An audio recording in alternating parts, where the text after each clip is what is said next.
Leksimizni anlaştırımız hürmetli vatandaşım, endeki mavzumundaq. Jungo qap yüreklik qılıvatıdı. Amerika bir qatar guvahlıq beriş yığılları ötküzüdü. Mavzula xabar 5-ci ayının 17-ci gün Amerika avazının Xitay tili programı ilan qılındı. Xabar mundaq başlandı. Amerika Qoşmuş Ştatları İçki Axbarat Komiteti rəhbərləri həftənin 4-cü günü mundaq göstərdi. Amerika Qoşmuş Ştatları Devlet Meclisi kelgisi bir neçe ayda Jungo'dan kelgen tehdit dep qaralgan ağır mesele boyunca guvahlıq beriş yığını ötküzüp, şunun bilen Devlet Meclisi Jungo'ga qantiq taqabıl turuş vaziyeti yaratışını talep qıldı. Avam Palatası İçki Axbarat Komitetinin reisi David Hopkins, Jungo'nun her bir işle kengaymeçiligi doğrusu ötküzülgen guvahlıq beriş yığınıdı mundaq görset. Jungo qap yürek mutavam bolupla kalmay, hazır belki Amerika'nın bexatarligiga, Amerika'nın bizden iqtisadımızga, qimmat qaraştırımızga hem tehdit peyda qıldı. O mundaq görset. Avam Palatası İçki Axbarat Komiteti nayeti ciddi. Cümleden Jungo Amerika'nın devlet bexatarligi, münasibetlik, pen texniki ve aqlimilik hukukunu elbette Jungo kanunluk ve kanunsuz kolga düşürgen bolsun. Şundaqlı Jungo'nun təsiri görüşərkdi. Hem de Jungo'nun pen texniki strategisi qatarlıq meseleler boyunca guvahlıq beriş yığını ötküzüldü. Bundaq guvahlıq beriş yığını ötküzü köp vaqtlarda arqı septi iş qılıdığan İçki Axbarat Komitetiga nisbeten aytqanda adatdan tashqari bir iş idi.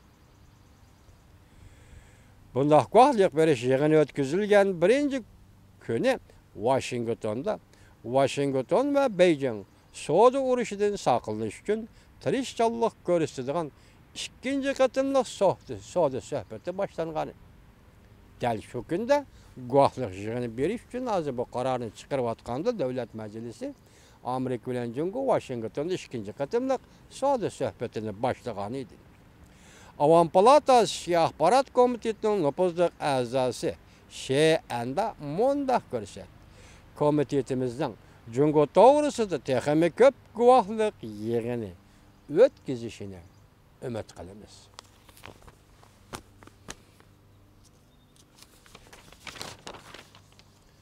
Yani bir mavzu hürmetli vatandaşım, Jungo xuddi bozak etilgen bir nefer kichik kelinchakdak derdi alamlarini ichiga yutishga majbur bo'lib hammaga yo'l qo'ydi. Biz başta dedik-ku, hazır Washington'da so'da söhbeti oxirlashdi. Shunda bayonot e'lon qildi. Xilma-xil gaplar bo'lib o'tdi dedik-ku başta. Hazır bu yerda mavzu nima deydi? Mavzuga diqqat qiling hurmatli vatandoshim. Jungo xuddi bozak etilgan kichik bir kelinchakdak derdi alamlarini ichiga yutishga majbur bo'lib hammaga yo'l qo'ydi. Mavzuli xabar 5-ci ayının 20-ci günü Şərq gazetida ondan Vanvi Tor betida e'lon qilindi. Xabar mundaq başlandı.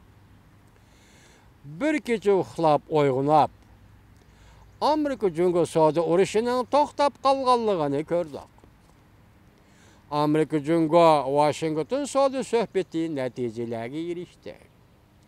İki taraf birleşim bayonot e'lon qildi. Jungo'nun veziri Liu He mundaq ko'rsat. Jungo'nun muavin veziri Liu He mundaq ko'rsat. Jungo Amerika o'rtaq tanışıq geldi. İki devlet so'da urushi qilmaydigan bo'ldi. O'zaro boj qo'yishni to'xtatdi. Qaramoqqa inoq o'tayotgan, lekin bir-biridan ko'ngli aynigan er-xotin oxiri murashshalashdi. Bayonotning mazmunidan qaragan ikki davlat tadbiri qo'llanib, ikki taraf o'rtasidagi qizil raqamni azaytishga qo'shildi.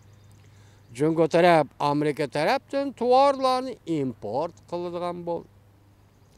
Jungo qonun tuzishni, jumladan patent huquqi qonunini o'zgartib, texmi ko'p Amerika tovarlarının Cungo'ga kirişiga yol qo'ydigan bo'ldi. Birleşim bayanat yuqori texnikani Cungo'ga eksport qilganligi to'g'risida bayonotda bir og'iz gap qilinmadi. Faqat Cungo taraf patent huquqi qonuni qatorli qonunlarni o'zgartirishga qo'shildi. Amerikaning manfaati ro'shan gavdalandi. Demak, bu qatam suhbatda Amerika g'alaba qildi. Cungo dardini ichiga yutib, hammaga ma'qul deydigan bir kichik kelinchakka aylanib qoldi deydi. Cungo matbuotlar garchi o'rtaq g'alaba qildik deb ko'rsatsa-mu, bayonotning zaviriga qarasak, Cungo taraf zo'r darajada yo'l qo'ydi. Xuddi qo'pol, lukchak bir kishi bo'zaq qilgan kelinchakka o'xshash Cungo dardini ichiga yutishga majbur bo'ldi. Cungo taraf Amerikadan ko'plab mal eksport qilishga, import qilishga har yili 200 milliardlik qizil raqamni ozaytish qo'shildi. Bu qaltis gap ekan juma, agar musullar swapla amaliylashidigan bo'lsa, har yil 200 milliardlik qizil raqamni ozaytish degan gap bu yil taxminan bu yil chiqmadi, 2017-yildagi qizil raqam 400 milyard dollarga yaqinlash, 300 milyard, 350 necha million bo'lganda 400 milyard dollarga yaqinlashganti. Buni har yil 200 milyard tushiradigan bo'lsa, demak, hozir Amerika Cungo savdo o'tirisida qizil raqamni tugatadi degan gap. Siz shunga diqqat qilingki, vatandashim, qizil raqam tugatish kerak, tugatilishi kerak.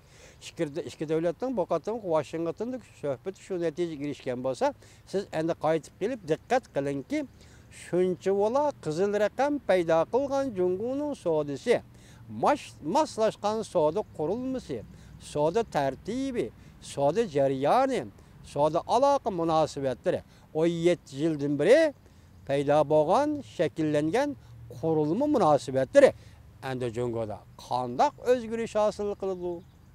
Ya'ni dunyo Cungo iqtisodi endilikda nima ishlarni boshdan kechirdi degan savolni qo'ying o'zingizga vatandashim, javobini chiqarib ola olasiz. Bu qatim Cungo tarafdan zo'r darajada yo'l qo'yishi bir chorasizlikdir. Cungo ko'p ziyon tortdi. Fan texnika yanala Amerikaning qo'lida qoldi. Amaliyotda Cungo taraf allaqachon Amerikaning shartlariga ma'qul bo'lgan edi. Jumladan banka, strafaniya, zayom, pul muomala qatorli sohalarni omomizlik echib bitish. Demak, bu qatam suhbatda mushlar qo'yilgan bo'lsa, biz o'tgan nima dedik? Chet el moliya guruhi aqallisi siz biz biladigan strafaniya shirkatiga kirib keldi va shundaqla Cungoning pul muomala sohasiga kirib keldi. Dedik vatandashim, endi mana ish boshlandi.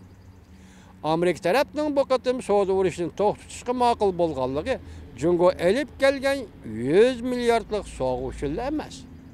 Agar Cungoga 200 milliardlik so'g'ishlar emas, agar Cungoga uzun muddat bor yurgizilganda